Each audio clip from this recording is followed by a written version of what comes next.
What is up, Packer fans? What a disappointing loss for the Packers against the Denver Broncos, 19-17. And the most disappointing part is on that last play, 3rd and 20, Jordan Love throwing deep.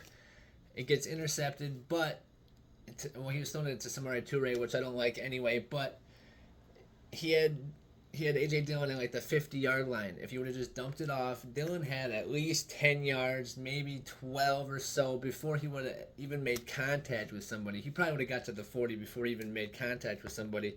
And then who knows what he could have done with the ball once he got it. Once he gets up to speed, that's a hard man to tackle. We were down 19-17. All we had to do was get in the field goal range. I know Anders missed a 41-yarder earlier in the game, but I feel like at least giving him a chance is better than throwing a pick in that situation. A huge mistake for Jordan Love. Big time learning. Hopefully, Packers were so close. And they scored no points in the first half. Down 9-0. Anders missed that field goal. Down 9-0. Come on in the second half. A.J. Dillon's running the ball well, again, like he was last week. And then Jordan Love making plays. He hits Doubs for the touchdown where he ripped it away from Surtain, all-pro corner. And I saw that the ref on television said that it should have been an interception. And I'm just like, how? It's always been tie goes to the receiver. What are you even talking about? Andy's the one that ended up with the ball anyway. So, like, I don't understand. No wonder the refs are doing so poorly right now. But anyway, Jordan Love again that comes back down another drive after the Broncos scored. It was 10-16, I think. But then Jordan Love brings him down, and he threw on 4th down. He throws it to Doubs behind him because he had to go around a defensive end, and then Doubs couldn't make the grab. But Jayden Reed was right there, caught it in the end zone, touchdown. Packers are up now. Take the lead 17-16. So now it's up to the defense, who had been doing so well in the second half. They gave up the touchdown, but in the first half they had gave up 3 field goals. So they weren't even allowing any other points than that. It was only 7. And so they allowed a drive. Russell Wilson had a big run. He was scrambling really well all day. He did that before the half too to get him in the field goal range. So really tough game because Packers defense couldn't get the stop. Obviously, they gave up the field goal. Now it's 19-17. So that last drive, they only needed a field goal.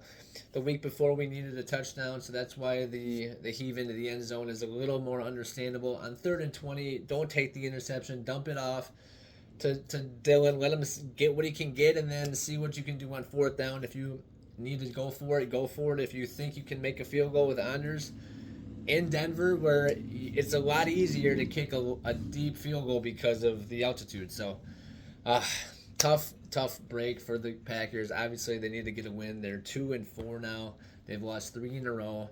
But the bright spot of that, 3 of the 4 losses combined for 7 points. So that's not even that bad, I guess. I mean, one-score games is how the NFL goes for the most part. Pretty much last year, like the Vikings were 11-0 in one-score games. That's a lot of one-score games. So they set the record. So now this week we're going to go play the Vikings, but against Denver, just tough. I know A.J. Dillon played well. The offensive line played better. Zach Tom plays great. Elkin Jenkins did have that holding call on that drive that made it 3rd and 20, which really set us back because we were kind of getting some momentum there. But all in all, I think things are starting to come together. Not having Jair kind of hurt us, and obviously Valentine got burned a lot. He was getting burned by Cortland Sutton.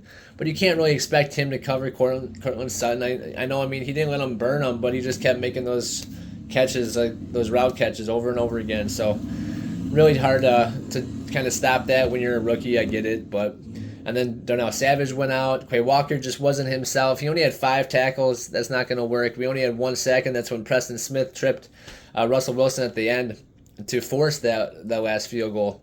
So, just not enough pass rush. And then couldn't stop the run again, really. We held them to field goals, not so many touchdowns. They only scored 1, but like Jair said, we can't even let them score a touchdown because the Packers offense, again, holding a team to under 20 points and not winning the game.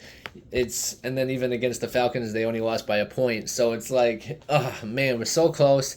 Packers just have to learn how to win. It's tough in the NFL. Obviously, they come down to these last drives. Packers have been in position to win the game at the end. Once Love kind of figures out how to do that, I think the Packers are going to start getting a streak going. But it might not be this year. It might be next year. There's a lot to learn still.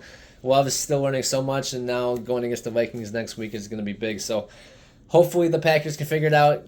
Denver game was tough. Obviously 2-4. Now we're kind of slipping away in the division. I thought if we could win and get to 500, that'd be huge. But still time, still a lot of football left. Packers are playing pretty much every week now until the end of the season after all these weird buys and scheduling differences and everything. So, all right, guys, go Packers. Peace out. See you next time.